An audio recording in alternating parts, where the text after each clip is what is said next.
جس کی ہم نے خبر بریک کی تھی کہ یہ وفد پہنچا ہے نون لیگ کا. شہباز شریف صاحب بلاول صاحب نے ان کا استقبال کیا اور باقی لیگی وفد ان کے ہمراہ ہے.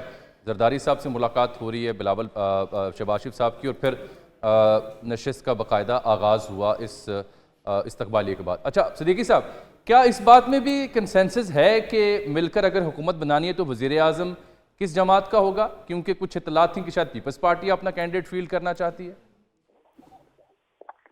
دیکھیے جانی صاحب، اس میں آج ہماری ایک میٹنگ تھی اور کافی طویل میٹنگ رہی ہے، تقریباً 4 گھنٹے کی جی.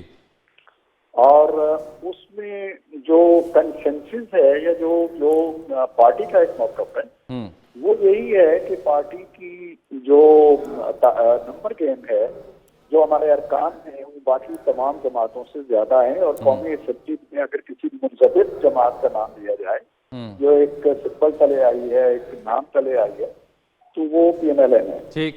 تو اس اعتبار سے ہم یہ توقع رکھتے ہیں اور ہماری جمہوری اقدار بھی یہی کہتی ہیں، روایات بھی یہی کہتی ہیں کہ وزیر اعظم ہماری جماعت کا ہونا چاہیے.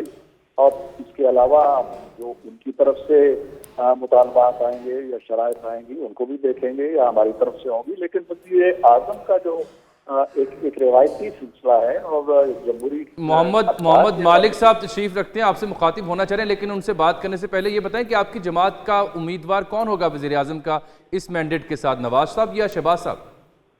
ہماری جماعت کا امیدوار فی الحال نواز شریف صاحب ہیں، لیکن آج ہم نے اس بات پہ بھی غور کی کہ کیا اپنے وزیر اعظم کا اور وزیر اعلیٰ کا اعلان آج کر دیں یا نہ کریں. جی. تو کنسنسس یہ ہوا کہ چونکہ ہم ایک کولیشن میں جا رہے ہیں، دوسرے پارٹنر بھی اس میں شامل ہوں گے، ان کے ووٹوں سے ہم نے وزیر اعظم بننا ہے، لہذا ان کو اعتماد میں لینا بہت ضروری ہے. اور اس کے بعد پھر دیکھتے ہیں کہ کس نام پہ کنسنسس ہوتا ہے. آپ کو یاد ہوگا کہ 16 ماہ کا جو ہمارا حکومتی الائنس بنا تھا اس میں بھی جو وزیر اعظم کا اعلان تھا وہ شہباز شریف صاحب تھے، لیکن اس کا اعلان زرداری صاحب نے کیا تھا. جی مالک صاحب، بھی ہم دیکھتے ہیں کوئی نام جو ہے ان کے سامنے نہیں رکھ رہے ہیں، تو سارا گیم کھلا ہے. عرفان بھائی السلام علیکم، مالک بول رہا ہوں. جی مالک بھائی کیسے ہیں؟ سر ٹھیک ٹھاک. مجھے سمپل سوال ہے، وہ تو اب ظاہر ہے فیصلے جو ہوں گے سو ہوں گے. کیا کچھ نیگوسیشنز میں کوئی پوائنٹ نان نیگوسیبل ہوتے ہیں کہ بھئی اس پہ بات نہیں ہوگی، باقی تمام باتیں ہوں گی؟ کیا وزیر اعظم کا عہدہ اس تمام ڈائلاگ میں نیگوشیشنز کا حصہ ہے، نیگوشیبل ہے، یا آپ لوگوں کی ریڈ لائن ہے کہ سوائے وزیر اعظم کے عہدے کی باقی باتیں کریں؟ دیکھیں مالک بھائی، فرینکلی میں آپ کو بتاؤں، ہم نے آج کی گفتگو کے اندر اس طرح کی حتمی اور ٹوک بات جو ہے وہ طے نہیں کی ہے کہ جی یہ ہماری ریڈ لائن ہے اور اس سے آگے ہم نہیں آنے دیں گے کسی کو، یا ہم خود آگے نہیں جائیں گے. معاملہ یہ ہے کہ جو آج کی گفتگو کا ماحصل رہا ہے، میں آپ کو پہلے بتا دوں کہ ہم یہ سمجھتے ہیں کہ اس وقت جو قومی اسمبلی ہے ایک ہنگ پارلیمنٹ کے طور پہ سامنے آئی ہے. اس میں پی ٹی آئی کے جو سپورٹڈ کینڈیڈیٹ آئے ہیں وہ اس قابل نہیں ہیں کہ حکومت بنا سکیں نمبر گیم میں. انہیں یا ہمارے ساتھ ملنا ہے یا پیپلز پارٹی کے ساتھ ملنا ہے.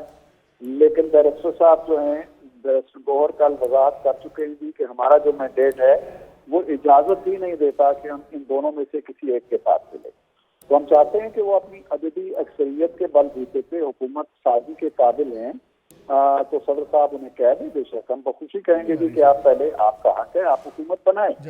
لیکن اگر وہ حکومت نہیں بنا سکتے، جو کہ وہ نہیں بنا سکتے، نہ وہ ہمارے ساتھ ملنا چاہتے ہیں نہ وہ پیپلز پارٹی کے ساتھ ملنا چاہتے ہیں. دیکھیے صاحب کہہ رہے ہیں کہ وہ نہ نون لیگ کے ساتھ ملنا چاہتے ہیں، نہ وہ پیپلز پارٹی کے ساتھ ملنا چاہتے ہیں، پی ٹی آئی کے لوگ. اچھا تو لیکن کیا آپ جو ان کو مینڈیٹ ملا اس کا احترام کرتے ہوئے جو ملک کو چیلنجز درپیش ہے جس میں یونیفائڈ گورنمنٹ کی تجویز دی جا رہی ہے، تو آپ ایکسٹینڈ کریں گے؟ اور یہ یونیفائڈ گورنمنٹ سے ان کو کیا سمجھ آئی ہے جملے سے؟ صدیقی صاحب اس جملے کا کیا مطلب ہوگا یونیفائڈ گورنمنٹ کا؟ نہیں، اس جملے کا جو مقصد ہے اس کو اگر آسان زبان میں ہم ترجمہ کرنا چاہیں تو ایک ایسی کنسنسس گورنمنٹ ہے جس میں جتنے ہم آہنگی جن لوگوں کے درمیان ہو. تو کیا یونیفائڈ گورنمنٹ صدیق صاحب آپ کے خیال میں ایک ہوتی ہے میجورٹی گورنمنٹ، ایک ہوتی ہے کولیشن گورنمنٹ؟ ایک ہوتی ہے نیشنل گورنمنٹ. کیا یہ یونیفائڈ گورنمنٹ نیشنل گورنمنٹ کے لیے لفظ استعمال ہے؟ دیکھیے نیشنل گورنمنٹ میرا خیال نہیں ہے کہ یہ نیشنل گورنمنٹ جب اگر 100 کے قریب ارکان اس کے اندر شامل نہیں ہوتے جو ایک بڑی تعداد ہے تو یہ نیشنل گورنمنٹ تو نہیں کہلا سکے گی.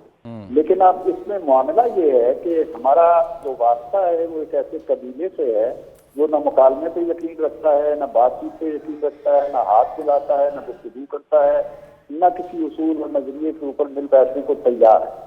تو اب ہماری طرف سے ہم کتنا سر جھکا سکتے ہیں یا کتنی پیش قدمی کر سکتے ہیں یا کتنا ہاتھ بڑھا سکتے ہیں یہ ایک الگ سوال ہے. تو پریکٹیکل زمینی حقیقت بڑی ٹھوس حقیقت جو کندھا ہے دیوار پہ بالکل ایک گہری لکیر کی طرح وہ یہ ہے کہ وہ ارکان جو گوہر صاحب کی کمانڈ میں ہیں یا گوہر صاحب کے ذریعے کسی اور کی کمانڈ میں ہیں وہ کسی سے گفتگو کرنے کے لیے ملنے کے لیے چاہے وہ نیشنل گورنمنٹ ہے یا کنسرٹیو گورنمنٹ ہے یا کوئی اور گورنمنٹ ہے اس میں بیٹھنے کو تیار نہیں.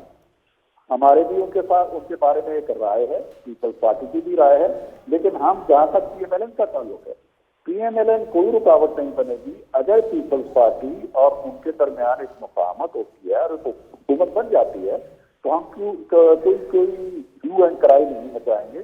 ہم آرام سے اپوزیشن بینچوں پہ یہ بڑا اہم سٹیٹمنٹ ہے صدیقی صاحب آپ کی دوبارہ ریپیٹ کر دیں. آپ کہہ رہے ہیں کہ اگر پیپلز پارٹی اور تحریک انصاف کے آزاد امیدوار مل کے حکومت بناتے ہیں تو نون لیگ اپوزیشن میں بیٹھنا پسند کرے گی؟ جی بالکل ہمیں کوئی اعتراض نہیں ہوگا. ایک سوال ہے جی پھر سوال میں اپنی بات کو مزید وضاحت کر دیتا ہوں کہ اگر پی ٹی آئی کے سپورٹڈ آزاد ارکان اور پیپلز پارٹی کے 54 آدمی متفق ارکان مل بیٹھ کے ایک حکومت بنا لیتے ہیں تو ہم بڑی آسانی کے ساتھ اور بڑی سہولت کے ساتھ اپوزیشن بینچوں پہ بیٹھ جائیں گے. لیکن یہ تریاق کہاں سے آئے گا کون سے عراق سے آئے گا جو ان کو پلایا جائے گا اور وہ بات کرنے پہ گفتگو کرنے پہ پیسے پہ آمادہ ہو جائیں گے. یہ مالک صاحب سے پوچھیں یہ اس طرح کا ہنر جانتے ہیں. مجھے تو کسی ایسے عراق کا پتہ نہیں ہے جہاں سے نہیں. بیرسٹر گوہر تو ٹی وی سٹیٹمنٹ دے چکے ہیں کہ اگر مجبوری ہوئی کوئی ایسا مسئلہ ہوا تو ہم پیپلز پارٹی کے وزیر اعظم کو امیدوار کو ووٹ دے کے اپوزیشن بینچوں میں جا بیٹھیں گے. یہ تو وہ سٹیٹمنٹ دے چکے ہیں. میں صدیق صاحب یہی جاننا چاہ رہا ہوں کہ یہ 2-3 فارمولاز ہم سن رہے ہیں کیا ایسا فارمولا ہو سکتا ہے کہ اگر آپ کا بندہ پرائم منسٹر کا کینڈیڈیٹ فائنل ہو یا پیپلز پارٹی کا ہو تو آپ لوگ دوسرے کو ووٹ دے دیں وزیر اعظم کا تاکہ اسٹیبلٹی گورنمنٹ آ جائے اسٹیبلٹی شروع ہو جائے اور پھر اپوزیشن میں بیٹھ جائیں؟ کیا ایسا فارمولا بھی ڈسکشن میں ہے؟ دیکھیے ہمارا جو مالک صاحب بنیادی اصول ہم نے طے کیا ہے وہ یہ ہے کہ اس اسمبلی کا تحفظ کیا جائے اسے ٹوٹنے سے بچایا جائے. آپ جانتے ہیں کہ آئینی طور پہ ہم تینوں بڑے گروپوں میں سے کوئی ایک گروپ کی حکومت بنانے کی پوزیشن میں نہیں ہے. 2 گروپوں کو ملنا ہے وہ ہم پی ٹی آئی ملے P T I Peoples Party ملے Peoples Party P M L N میں 2 کو ملنا ہے آپس میں ان اینی کیس. ہم یہ سمجھتے ہیں ایج بیس کے بغیر کہ ہم پہلے بھی ملتے رہے ہیں جمہوری کریڈینشل ہے ہمارے لڑتے مرتے بھی رہے ہیں حکومتوں میں شریک بھی رہے ہیں میثاق جمہوریت بھی کرتے رہے ہیں مل جل کے آئینی ترامیم بھی کرتے رہے ہیں. ہمارا ایک پاس ہے ہماری ایک تاریخ ہے. لہٰذا ہم آسانی سے ایک دوسرے کے ساتھ بیٹھ سکتے ہیں اور آسانی کے ساتھ قومی اسمبلی کو چلا سکتے ہیں. اس کے علاوہ اگر کوئی فارمولہ آتا ہے اور ہم سمجھتے ہیں کہ ہم محروم اقتدار ہو گئے ہیں اس لیے کوئی فرق کریٹ کریں اور اسمبلی تڑوانے کی کوشش کریں نو کانفیڈنس کی گیم کھیلیں ہم نہیں کھیلیں گے.